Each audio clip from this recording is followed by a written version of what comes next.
Welcome to Berkeley Middle East. This is the CPA video series. Today is our 7th lecture for BEC. Broadly, we are going to discuss the information technology roles, system and processing, IT software and data organization. Then we will discuss IT networks and electronic commerce, that is broadly renowned as e-commerce. And we will discuss in the last IT securities. These are our units 11, 12, 13 and 14. Broadly, we are going to discuss the role of information system in the modern organization, system that support routine procedures, then system that supports decision making, that is generally considered as MIS, transaction processing modes, and application processing phases, along with the roles and responsibility within the IT functions. We will discuss the softwares and nature of binary data storage, along with file organization and access methods, database management systems, application development and maintenance. And very important, we have to discuss the internet and intranet, along with networks classified by the extent and functions, network classified by equipment and protocol, e-commerce, EDI, that is electronic data interchange, and electronic fund transfer, this is EFT, along with electronic transaction securities, which is a major concern nowadays, risk associated with business information systems, information security, application controls, malicious softwares and attacks in terms of virus, and which could be dangerous for you. What are the goals of information security? Security has always some generic values. It should be secured enough from the comparator, it should be reliable, it should be confidential. This system should produce confidentiality, no one can access it. So integrity, confidentiality and availability, these are the three core components that we expect from any system which will be brought into the company for controlling. Now, what are the threats to the information systems? First of all, input manipulation. Manipulation is change. The biggest threat is all the time when you are going to enter the information. As I told you, someone received 10,000 and he entered 2,000. This is the biggest input manipulation threat. We have to make sure that the input cannot be changed and it is rightly placed. Then program alteration. You have one software which generates certain reports. You do something into it, it start hiding some information, or it's creating some wrong information as an output, which is causing as program alteration. Means, suppose in your bank you have say $1,000. Someone altered the software. Whenever you view, you see it as 10,000.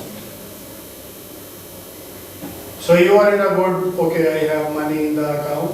In fact, money is not there. This is, we are talking about big companies, very big companies who have hundreds of thousands of employees and their operations are worldwide. They are working on 7 continents. So they need to have the system in the organization, otherwise they will start losing money. And this happens in the past. That's why now we are today here discussing this thing, that what is information security and how system controls are implemented. Then there is a direct file alteration. Someone technically access the database and he tries to change the information from that. Then the data theft is also when you steal the data of the competitor. These are the threats. Sabotage is when you destroy the shape of the data itself. It becomes unusable for you. So it's again a threat for the company. You have a database of say 1000 customer. You have their phone number, contact, emails, and your competitor try to destroy. So you know whom you have been followed up and every information is lost. Then we have viruses, which is very common, in every system there is a virus.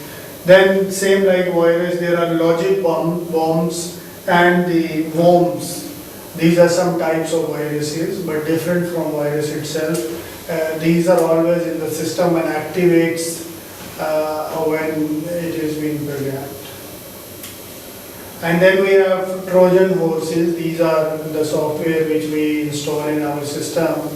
It's for some purpose, but somehow they create a problem for later for the systems.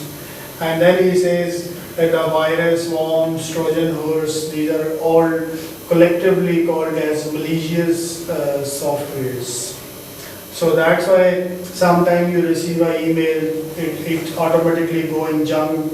When you see it will be written here, Hotmail found this email malicious. So that's why they put it into the junk emails. Backdoors are those ways to enter in the system which is in fact designed and kept for by the programmer itself.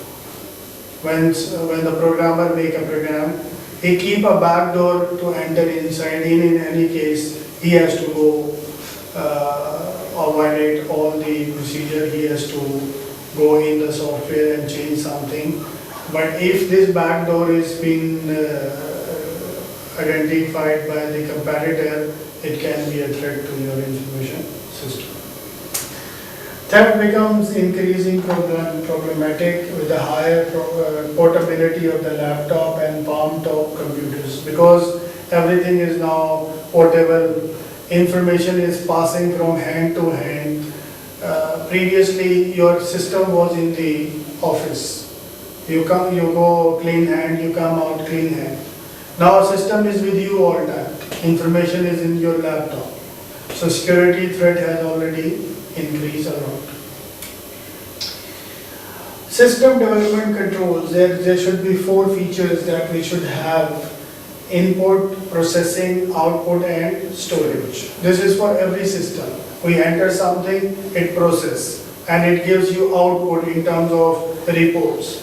And now, once you get the data, you have to secure it somewhere, storage in physical form, in hard drive, maybe on a web server, or we can discuss later that offshore backups, onshore backups. Some backups you should keep in office. The same backup you should place it somewhere else, because your office might get fired and your backups might destroy.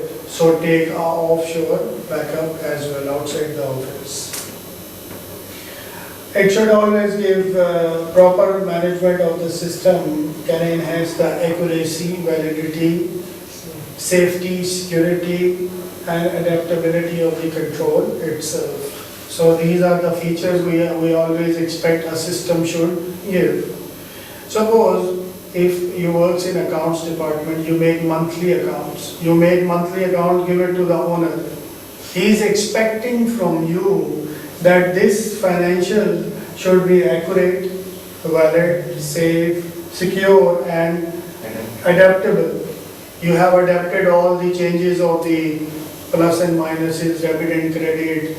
If he feels it is not reliable, it's not accurate, maybe you are going to lose your job on the same time.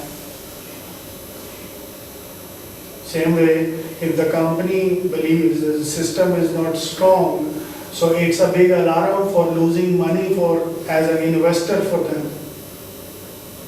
Management and investor make companies and they build systems. So people should not harm them as a system, and their money should be secured. Then we have another steering committee which also ensure that whatever we are doing, it's in the overall direction is going right in the organizational objectives. We are in the same way. Then if someone wants to make the changes in the existing system, there should be a procedure. It's not that you open the website today, tomorrow the website is different, something removed, something added. No. Everything is sensitive. You need to have procedures. If you want to bring changes, there should be a form which you have to fill, mentioning who wants change, what is the approval authority. It should go to the management, they should think, sign, everything will be there. Then we should have a testing system. Whatever we do, we are going to implement, we should test it well before to see the effects of that one. Then there are some physical controls. Physical control is you have a security guard, you have thumb impression machines. When you press on the door, door will open, you will go inside. So unauthorized person cannot come. Physical control also says that if we are talking about cash, so cash, it should not be like accountant is sitting here, manager is here, senior accountant, financial controller. No, cash is a fragile item. We should keep a separate corner for that one, which is restricted to go for any other guy. So this will be a physical control only. They have logical controls, documental controls, but physical control should be that it's a non-authorized, unauthorized area. You cannot go inside. Only relevant person can go and come like that. And then we have the environmental controls.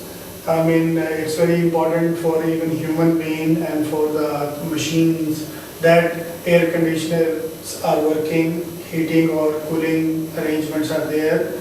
Otherwise it will collapse the system, below certain temperature your machines will not work and it will be a great disaster. Then we have logical controls. When to understand this more deeper, you should assume your Hotmail, Yahoo or Gmail accounts, which has more logical controls.